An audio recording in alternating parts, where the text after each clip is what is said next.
La máquina de los sueños. El cine, como medio de captación del movimiento y forma de narración, tiene unos antecedentes lejanos en la historia. Cualquier antecedente que busquemos en el cine está íntimamente unido a la necesidad del ser humano de representar la realidad que le rodea.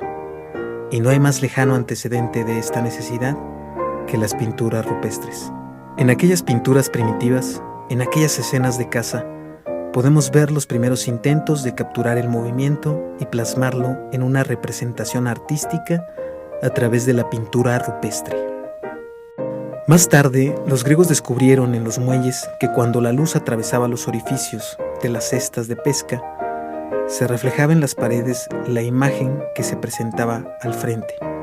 Este es el inicio de la cámara estenopeica. La cámara estenopeica toma su nombre del griego esteno, que significa estrecho, y ope, abertura. Es una cámara fotográfica sin lente, que consiste en una caja negra que contiene un pequeño orificio por donde entra la luz, y en el fondo un material fotosensible que reacciona químicamente y plasma el negativo de la imagen que se está fotografiando.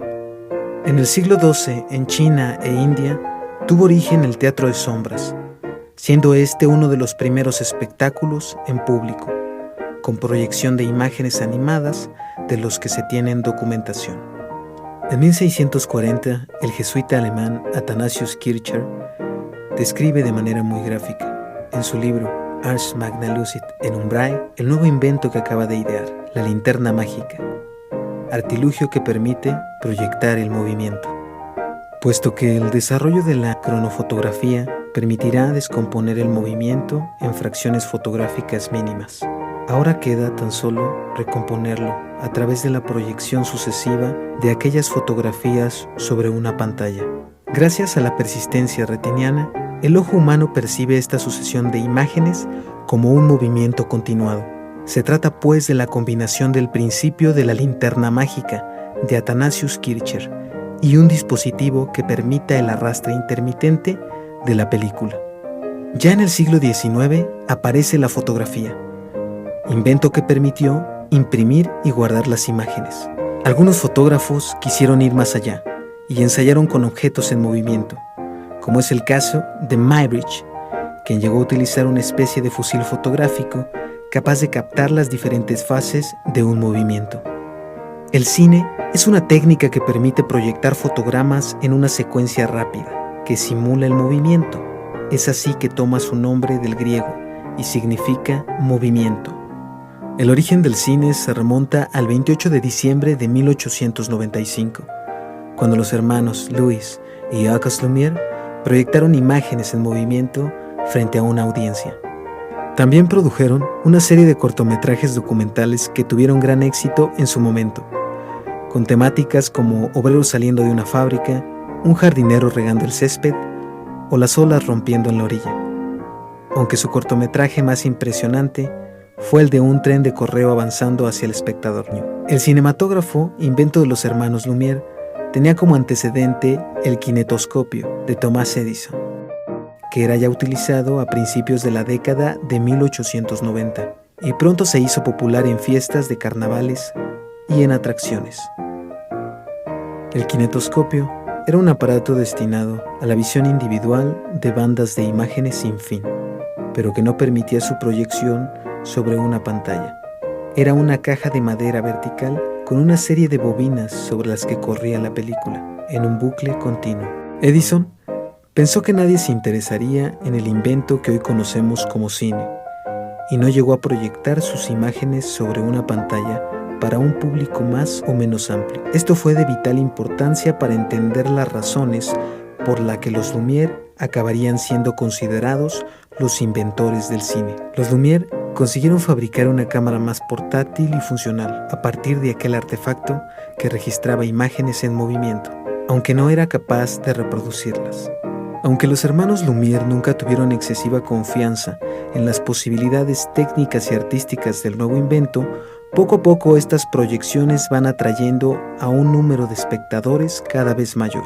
En 1896, el ilusionista francés Georges Méliès demostró ya en El origen del cine que este instrumento servía no solo para reproducir la realidad, sino que podía falsearla, con lo que surgió el cine de una sola bobina. Méliès rodó el primer filme de larga duración de 15 minutos, el caso Dreyfus, en 1899, y el año siguiente filmó Cenicienta, compuesta por 20 escenas.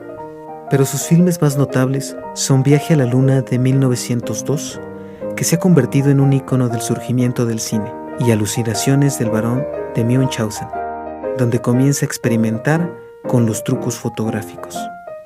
Descubrió que si se detenía la cámara en medio de una toma y se reorganizaban los elementos de la escenografía antes de continuar, se podía crear la ilusión del movimiento de objetos o la desaparición, entre otros.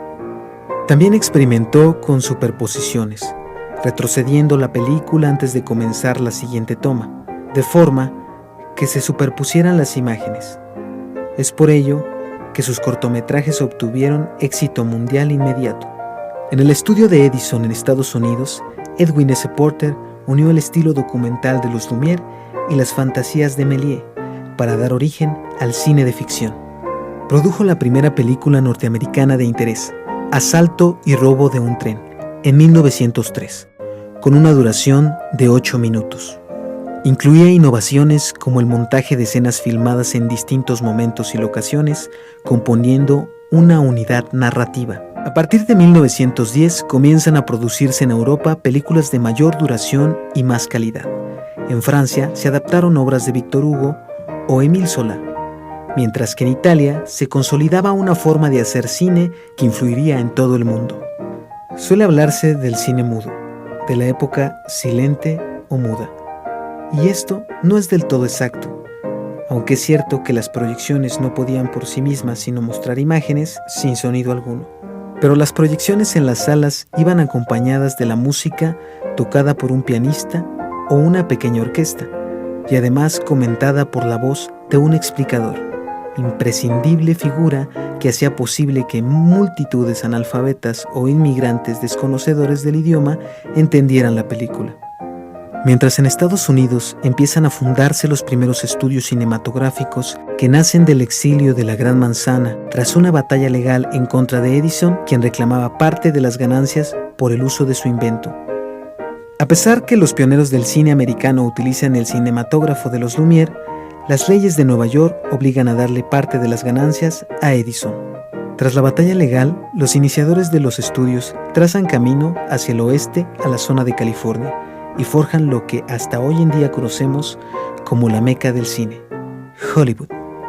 Ahora, con los nuevos estudios y alejados de los conflictos legales, los pioneros del cine se dan cuenta que el cine americano carece de estética y conjunción narrativa, y sus películas no se comparan con el cine europeo, que basa su imagen en el expresionismo alemán.